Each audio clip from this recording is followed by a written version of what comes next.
Hi, this is Darren Drew from D. Drew Guitars. This is a common problem that a lot of guitars have with the tilted headstock. When they fall face first, they will crack the neck. You can see that this has got a really good crack in it. This is how it was when I took the strings off of it. So I've already tried a couple different things with it, but what I'm going to have to end up doing is I'll put glue in it now with the crack is really big, and I'll force it in there as much as I can. And this is Tight Bond 1 glue. So, but I will get as much glue in there as possible. And then I'll tighten the truss rod. See, I'll just get it in here and just work it in all the way around. I have a wet rag down here to catch a lot of the glue that's going to come out when I'm clamping it or tightening the truss rod even, because it's going to close this gap. I haven't seen one yet that the truss rod makes that big of a difference on it. But usually they're farther up the neck too. So I'm just going to keep forcing glue in here as much as I can, because I want to make sure it gets everywhere as best I can get it. Some people water it down. On this big of a crack, I really don't want to. So I'll just keep forcing more and more glue in. I have a couple extra wet rags with me too to start cleaning up the mess as it's starting to, as I start clamping it. I tried a couple of different clamping methods. I'm going to go with kind of an old school one that I made a block for. I'll show you in a minute. But I just keep forcing the glue in as much as I can.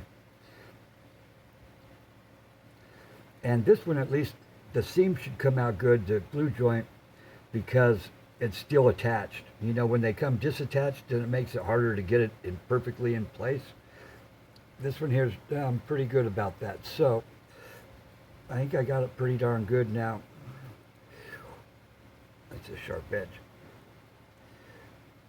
So I'll just wipe off some of this glue now, but there's going to be a lot more coming out. But I don't want my clamping block to be on top of glue, because you want it nice and clean now, because it's harder to clean up later. Okay, now I'm going to adjust my truss rod and flatten this thing back out.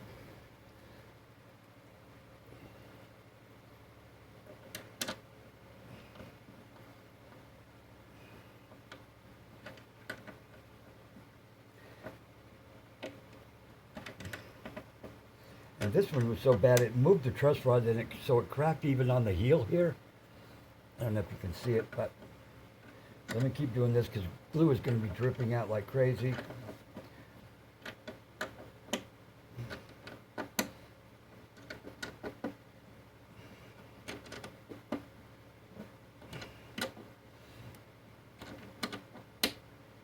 Okay, now that should have closed the gap.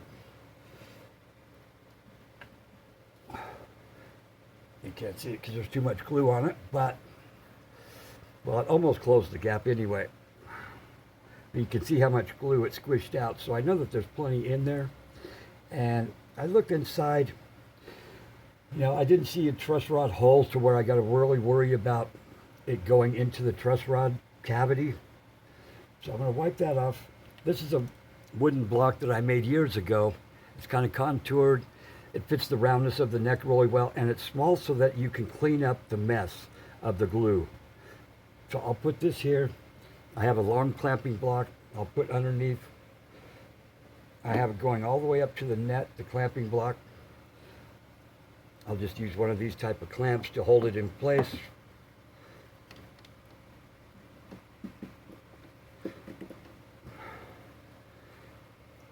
Put this back on here.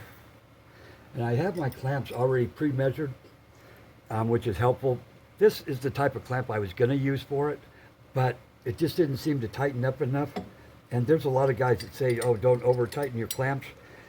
I've always been in the opinion that you want them as tight as possible so that you make that glue joint as tight as possible. And if it's a good glue joint, if this neck, because you can see how the grain is like this, it may crack again, but it'll crack next to the glue joint. So I've seen that before.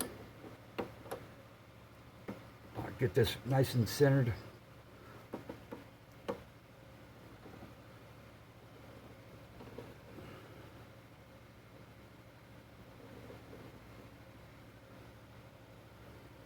You can see all the glue squishing out on both sides, which is good. Okay, there's one of the clamps.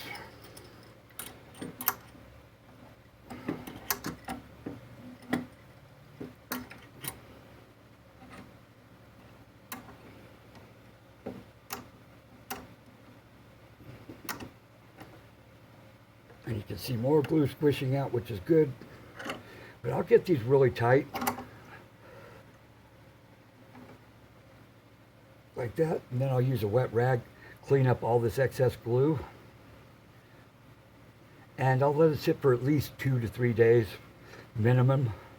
The longer it sits, the better, because there's no air in there to really dry the glue. So you gotta let it sit for a few days. Clean up all this glue as much as possible. And you can feel that there's not going to be any edge on this glue joint, except for right here a little bit, in which I will just sand that down a little bit and then buff it out. But that's pretty much it. You know, it's not that big of a task if you have the right clamping block for one, which is contoured to fit the neck, and it gives you space to clean the glue off, which is very important to do it now. I'll just check these one more time. And let it sit for a few days, and that's all that there is to it, really. So please like, please subscribe. This is Darren Drew, D. Drew Guitar, saying thank you.